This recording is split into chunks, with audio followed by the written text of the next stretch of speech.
Italy virus update. And today we're talking about something that pertains to a lot of people, myself included, the school situation. That's our topic for today. Via. Ciao a tutti. Well, it's time for another virus update. And like I said in the intro, I want to concentrate on something a bit more specific today, which are the schools. If we're just meeting for the first time, welcome. My name is David. And on this channel, I talk about pretty much everything Italy related. But more specifically, I've done practical travel videos, and I also do cultural videos. Occasionally I do these coronavirus videos, but this is not the focus of my channel. However, I have had requests to keep giving updates of what's going on in the country, so I think now is time. Things unfortunately have gotten worse here in Italy. The numbers have gone up, and they've been going up since the summertime. So I don't exactly know where Italy and the world is heading with the virus. It's anybody's guess. I don't want to give off false rays of hope because I simply don't know. One more note on the overall situation here in Italy. One ray of hope is that the Italian government seems very adamant that they do not want to impose another lockdown. Because if they do, they admit that this could be detrimental for the Italian economy. It was actually in the spring, but another one, that's really something that they want to avoid. So that is a bit of good news, I suppose. So I teach English in a private language school, and that's primarily going to be the focus of today's video. I have had bits and pieces of information about the public schools, so I will share what I found out in this video. So since the first initial lockdown, my school has really shifted between in-school teaching and teaching online. At the moment, we are doing a mixture of both. We have some classes which are in person, and we have ones that are done over the internet.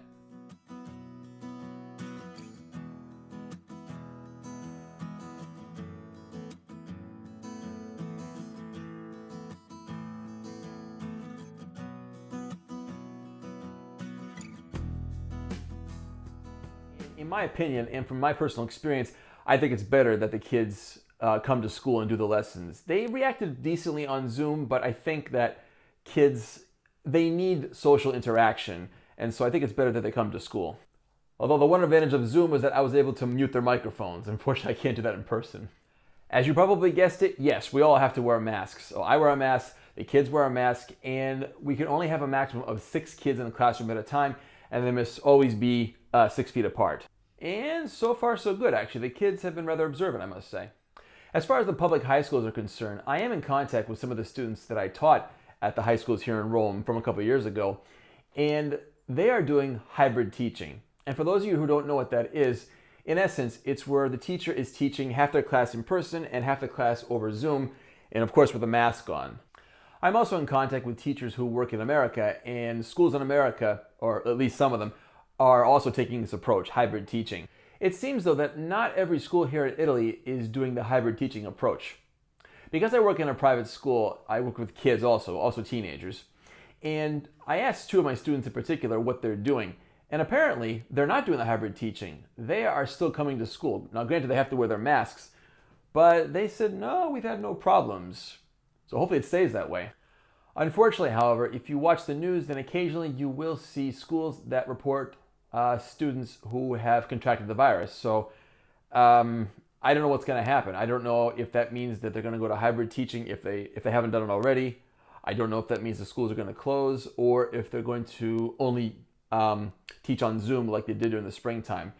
You know, it's anybody's guess what's going to happen. That actually brings up a very interesting question. I have to wonder if this is the future of teaching.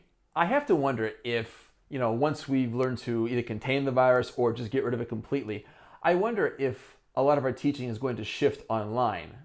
Because as I found out, I can still work on the internet. And to be honest, I really haven't had any problems, doing my lessons over Zoom.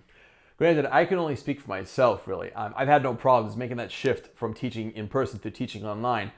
But I can guarantee you there are plenty of students, parents, and teachers who are sick of it, who want nothing to do with it, and really want to go back to the way things were before, in-person teaching. And that's perfectly fine, really. I mean, I can understand anybody's desire to want that experience. But I still wonder if this is going to be something that's going to be part of our daily lives well into the future, long after we've learned to get rid of the virus, hopefully. In all honesty, though, I really hope that we don't go 100% that route. And the reason why I say that is because of the children.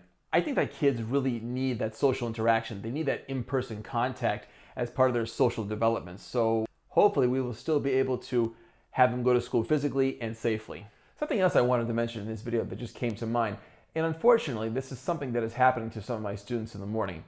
So anybody who's ever taken public transportation, especially in the big city in the morning, you can probably guess where I'm going with this, but very often it's crowded and you feel like you're packed in there like sardines. And honestly, with this whole COVID situation, this is really counterintuitive. You know, you're this close to people where you could potentially catch the virus, and then you go to school and you social distance. So leave me a comment below. Do you find yourselves in this situation as well? I mean, are you taking public transportation, or are you in a situation where you're forced to be close to people and then you're expected to social distance? Let me know. This particular issue does pertain to me now that I'm a parent. Granted, my daughter is only 2.5 months old, so obviously, we're not worried about sending her somewhere, or anywhere for that matter.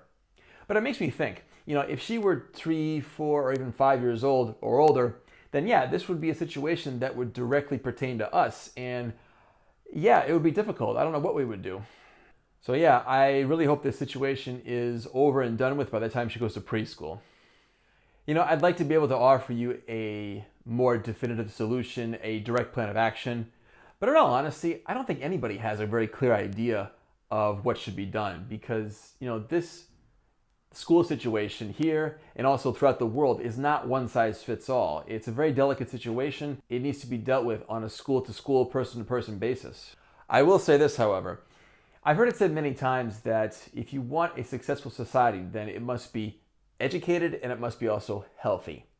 And if you think about it, by continuing to do the lessons online, then you are keeping your children safe from the virus, and you are also educating them at the same time. So with that said, I would say that this is the most positive aspect of continuing to do our schooling online. Now, since there are a few teachers who are probably going to watch this video, I just want to say this. I understand the hardships that you're going through with teaching online, because I've seen both the positives and negatives of doing my lessons on Zoom. And this video is not here to promote online learning and to say that this is the future, that I definitely prefer it.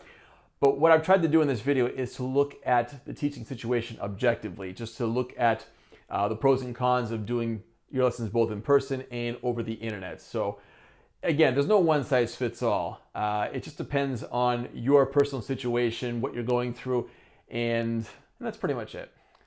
Are you a parent? And if so, how are you dealing with the virus situation?